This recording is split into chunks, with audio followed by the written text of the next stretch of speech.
Salut à tous, on se retrouve aujourd'hui pour un nouveau petit tuto rapide dans lequel je vais vous montrer rapidement comment mettre à jour le BIOS ou UEFI de votre carte mère Asus. Alors avant de vous lancer, sachez que c'est une opération qui est désormais assez simple avec les UEFI modernes, mais elle n'est pas sans risque non plus. Il y a toujours le malheureux cas de figure où il y a une coupure de courant pendant que vous mettez à jour votre BIOS et ça peut rendre votre carte mère totalement inutilisable. Donc par précaution, on va éviter de mettre à jour le BIOS d'un PC qui est parfaitement stable et où tout fonctionne.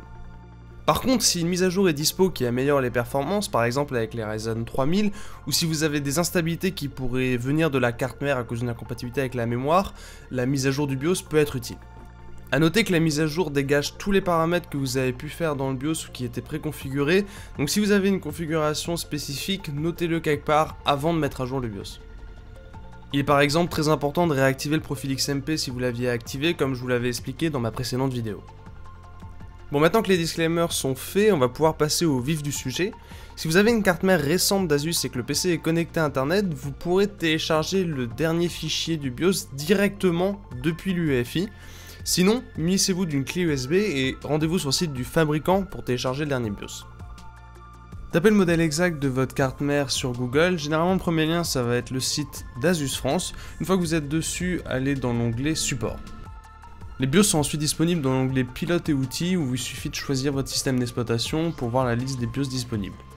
Si vous avez un doute sur le modèle exact de votre carte mère ou la version du BIOS actuellement installée, vous pouvez utiliser CPU-Z et vous rendre dans l'onglet Mainboard où tout ça est détaillé, comme ça vous êtes sûr de ne pas faire d'erreur.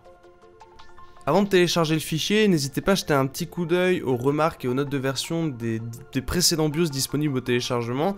Ça va permettre de voir un peu quelles modifications ont été apportées. Et dans des rares cas, il faut passer par un BIOS précédent pour mettre le dernier BIOS. Donc jetez un petit coup d'œil.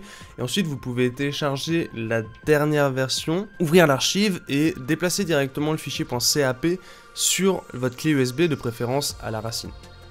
Une fois que c'est fait, on va pouvoir aller à l'UEFI. Il y a une astuce qui permet d'y accéder directement depuis Windows. Je vous l'avais montré dans une précédente vidéo, je vous mets le lien en description. Sinon, il y a toujours la technique de bourriner la touche Supr ou Del de votre clavier au démarrage du PC.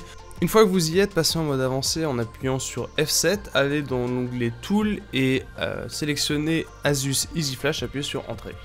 L'utilitaire vous rappelle en haut la version du BIOS actuellement installée et vous laisse le choix soit de télécharger le fichier via internet comme je vous le disais précédemment ou d'utiliser une clé USB, ce que je vais vous montrer ici. Donc vous choisissez bien votre clé USB sur la gauche, puis vous pouvez faire la flèche de droite pour passer dans la liste des fichiers qui sont sur la clé. Vous choisissez le fichier CAP que vous aviez téléchargé précédemment et appuyez sur Entrée. On confirme donc qu'on veut d'abord lire le fichier. Il vous dit quelle version du BIOS contient ce fichier-là. On confirme avec oui si c'est bon. Il faut ensuite patienter que le BIOS se mette à jour. Ça peut durer facile dans les 5 minutes. Et comme je le disais avant, il vaut mieux pas qu'il y ait de coupure de courant pendant cette opération. Une fois que c'est terminé, il y a un petit message qui vous dit que la mise à jour est réussie et l'ordi va automatiquement redémarrer. Vous aurez ensuite un petit message qui va vous indiquer que le BIOS a été mis à 0, comme je disais, parce que tous les réglages sont effacés. Vous pouvez ensuite appuyer sur F1, aller dans le BIOS et remettre vos réglages. Une fois que les réglages sont remis, vous appuyez simplement sur F10 pour sauvegarder et la mise à jour du BIOS est terminée. Voilà, j'espère que ce petit tuto vous aura plu. Si c'est le cas, n'hésitez pas à laisser un petit like et à vous abonner à la chaîne. Vous pouvez aussi me poser vos questions dans les commentaires ou sur Twitch où je fais assez régulièrement des petits lives questions-réponses.